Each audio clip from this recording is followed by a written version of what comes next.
So, I just moved to Lake Worth, Florida, from Santa Ana, California, and it's about as awful as you could imagine. My dad thought it would be awesome since I just graduated high school, and part-time rehab and mental health clinic after a car accident on Xanax. Since I didn't get into any good schools, and since we could only afford a 3-bedroom condo in Santa Ana, but now own a 5-bedroom house right on the Intercoastal Waterway. My dad had gotten a new job as an architect, which is a pretty competitive field, so he didn't have a lot of choice.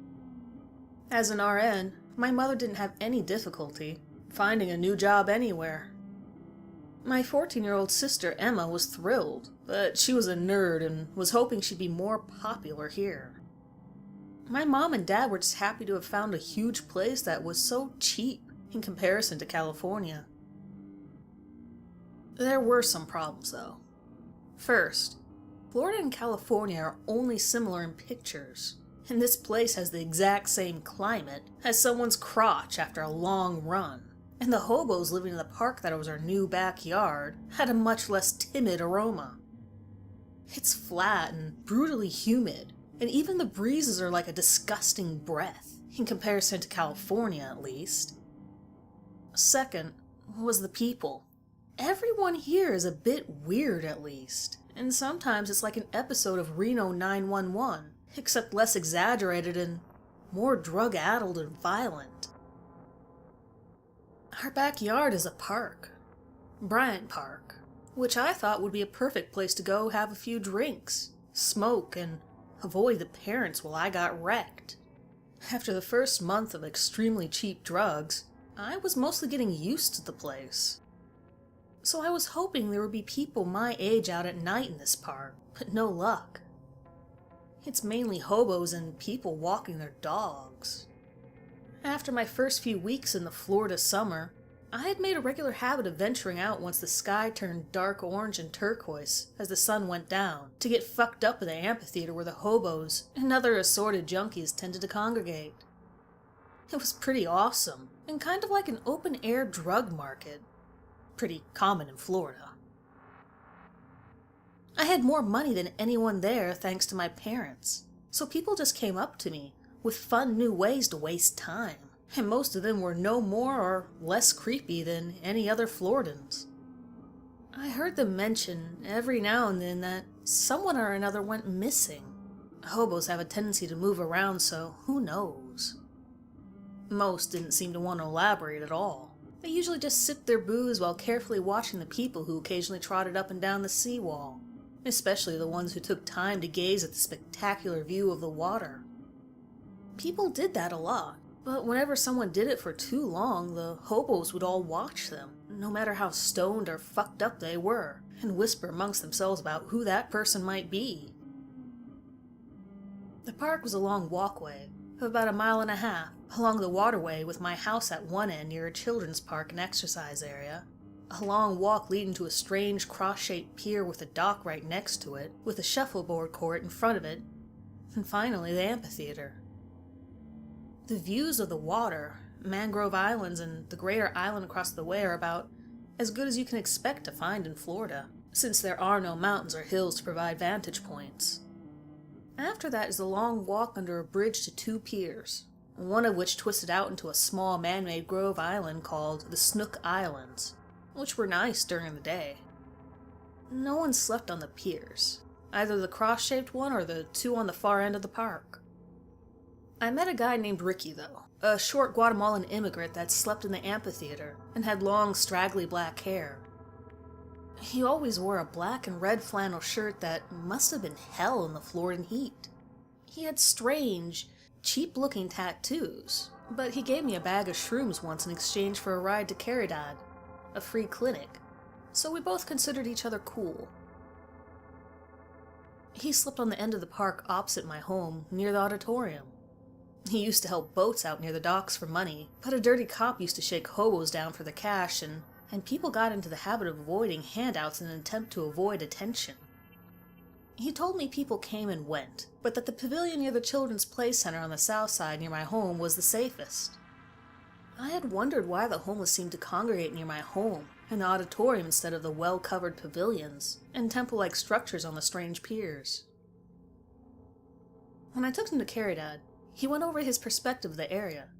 He mentioned a hooker named Tricia who used to sleep under the bridge that intersected Bryant Park from the walkways, and kayak ramp that surveyed the mangrove islands. She was nice. Sweet girl. Horrible thing they did to her. Much horrible. He shook his head sadly, and seemed to shake just slightly as he did, unsteady with every movement. She sleep in the auditorium with everyone else. She do tricks, you know, get money, but not much 'cause she old. She desperate one night, she needed money, so she was talking to everyone walking around. Everyone. They try to warn her, not to go walking around alone at night, but she need a fix. She didn't come back, but her arm washed up. Came back to the pier. Fish wouldn't eat it. Her tattoo was still there. He shuddered deeply as I wondered if it would be insensitive to go to Havana's, one of the better Cuban restaurants, to get a sandwich to go without offering him anything. Jesus, man, that's horrible. I added something akin to enthusiasm, so he wouldn't notice how perfunctory my action was. I'm a junkie, and live near LA, and in South Florida, so I had already heard of people getting chopped up from time to time. I didn't think his story was likely to be 100% true anyways. Fish and sea vermin would eat anything, usually with incredible efficiency. You don't go over there no more. You can't talk to people there, you know, just to be safe. It's still safer at the park than downtown or on the island, though. Even among people who didn't do shrooms and get wasted all day, the island had a mixed reputation as being both beautiful and unnerving.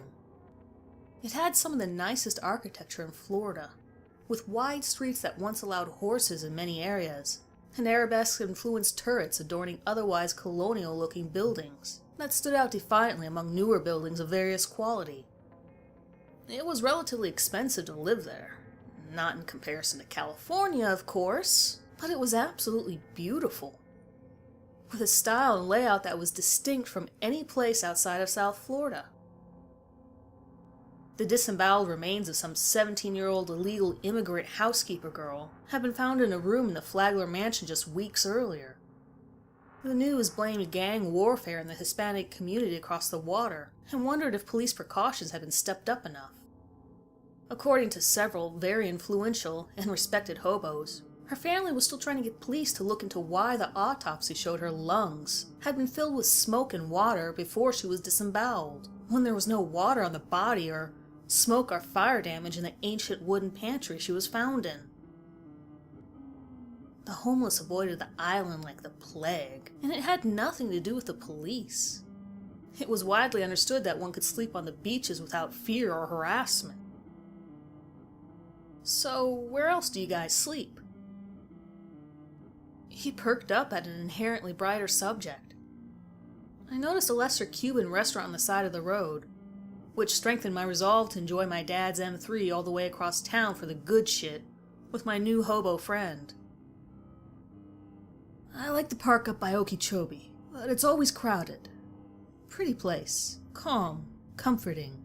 Refugio. Tranquilo. You don't have to avoid people at night, like you do at the park. Always scary, even when they ignore you. Not enough room, though. His English was pretty good for someone new to the country who was drunk all the time. Caridad was a miserable place, filled with frightened migrants who all seemed to be in pain. He ended up getting some minor surgery and a tooth pulled. I got some shocking badass shrooms and felt generous enough to get him soup on the way home. After a little more stilted conversation, I dropped him off in the parking lot adjacent to the children's playground, right in front of our house where my parents couldn't see. I was excited as fuck about those shrooms. My weed, some Xanax, my styrofoam container filled with Cuban delights. We had been in this house for 2 months now, and I'm positive it isn't haunted, but there is still some seriously fucked up shit around here. The neighborhood used to be ghetto, and most of the houses are old wood or CBS shacks and mission-style homes that have been updated, or massive homes and apartment buildings Built in the 1970s with strange, almost Age of Aquarius meets Art Deco style architecture, in the most extravagant ones, with pastel to bright tropical colors on many of them.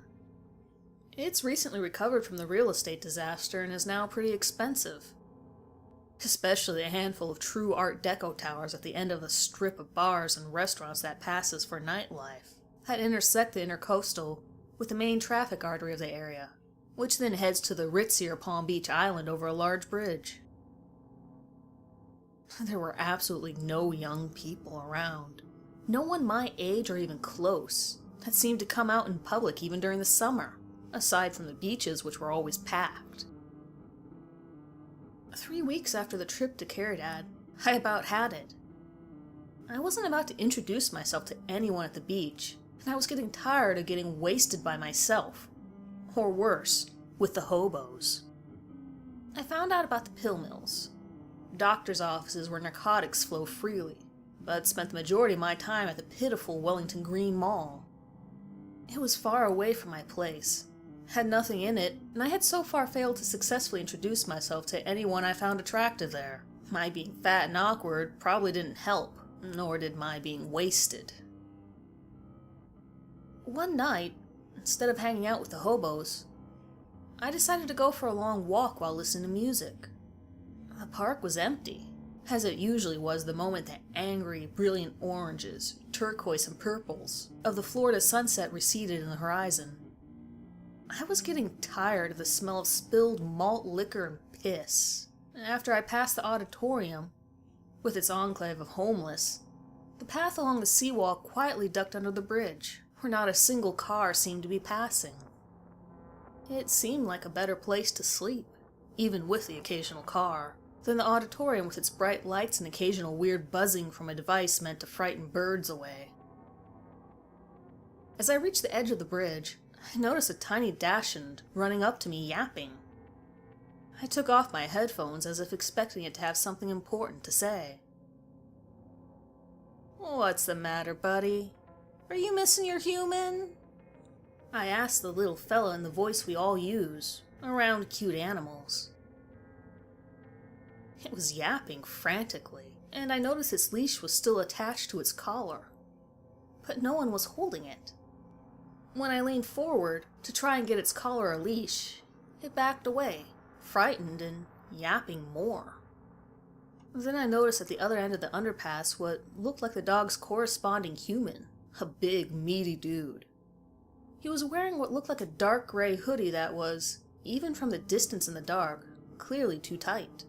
The hood was down and I could see a helmet of wet black hair.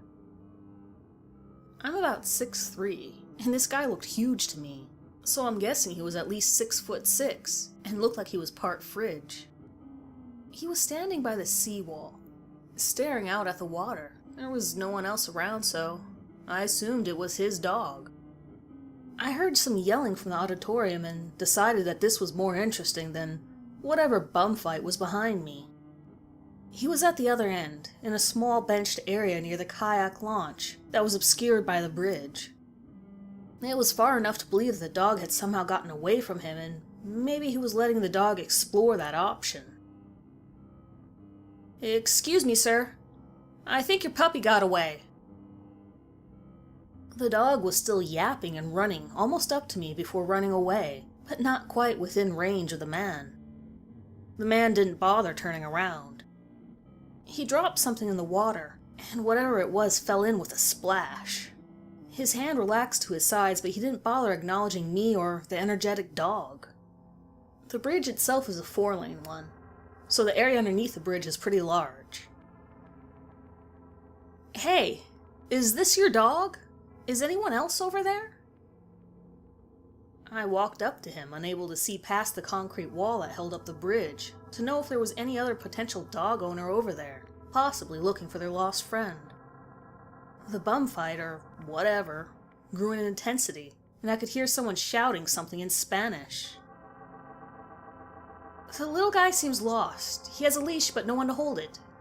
Is he yours?" I walked a little closer, and stopped about halfway across the underpath. I was about 20 feet away, maybe 25, when I realized that there was something horribly wrong. From the light over the benches, I could see wet black hair clinging to the skin of someone's scalp, but the skin itself was wrong. It was a sickening shade of pasty greenish gray, like the skin had a shade of algae or rot. It was slick looking, and there was something about it that made me think that it probably had a really mucousy texture. The man's hands were dripping red. His fingers were long and webbed. He took a step backwards, away from the seawall and towards me, but didn't turn around. He cocked his head to the side, as if listening for something, and took another step backwards, towards me. Holy fucking shit! Are you alright?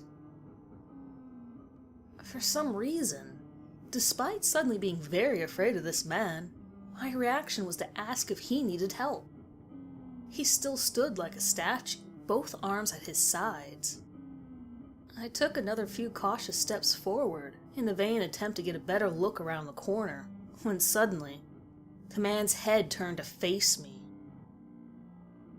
Not the rest of his body, just his head, which swiveled on his shoulders like an owl's. That was when I realized that he definitely didn't need my help, whatever he was. As his body slowly lurched to face me, I saw that his mouth was impossibly wide, stretching from ear to ear, and filled with massive, blunt teeth. A few strings of gore hung between the teeth, which reminded me of a hippopotamus's mouth. I couldn't see his eyes, but they were darker than they should have been, and wild strands of black hair clung to what looked like rubbery, slick pale, green and gray skin. I heard footsteps rapidly coming from behind me, and Ricky shouting, "No, no, no! Get away! Turn!" I looked over and saw him coming, frantically shouting down the walkway from the auditorium. When I turned around again to face the man, he had turned around and was lumbering quickly towards me. It made a deep, gasping, grunting sound, and I could see black slits on the side of its neck inflame as it made noise. Its eyes were black around the sclera instead of white, with fat, purple gashes running vertically up what would be a much larger than normal eyeball to begin with. The front of the hoodie was torn and covered in blood. A sleeve was detached, but still tightly wrapped around one of the thing's thick arms. Its pants were soaking wet tatters, fitted around legs that looked like tree trunks. It moved step by step in a strange gait, maneuvering long, flat feet to the sides almost like a penguin, but faster. I felt Ricky's hand grab my arm and yank me roughly away, finally spurring me to action. I turned and ran like holy hell. I could hear strange flopping steps and a gasping angry sound coming from the thing chasing us. Close behind him was the angry, determined yips of the dog. We were out from under the bridge in a second, but the nearest people were in the auditorium. I could see their shocked and frightened faces. At least one of them was walking away quickly, as if he planned on telling the police that he hadn't seen anything. "Oh shit, oh shit, oh shit," was what my attempt to ask Ricky what the fuck that thing was sounded like. I could hear the thing gaining ground behind us, when suddenly, Ricky's foot must have caught one of the many holes in the ground next to the walkway, made by dogs digging during brighter hours. He went down with a frightened shout. I turned my head to see what happened, just as the thing wrapped massive, thick fingers around Ricky's ankle and lifted his leg up, picking up Ricky and holding him upside down with his foot approaching its face. Ricky screamed bloody murder and reached his hand out to me when I saw the thing that was holding his leg instantly detach its jaw down like a snake's with a sickening pop. Its mouth was impossibly wide, with a black, snake-like tongue lashing out of the back.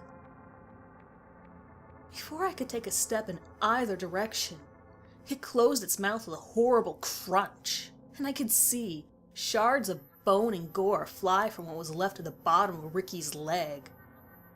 Ricky's screaming turned instantly into a crying, hysterical laugh, and he flailed pathetically at the monstrous thing, while it wobbled its head with his foot in its mouth, clearly trying to rip the foot free like a piece of meat.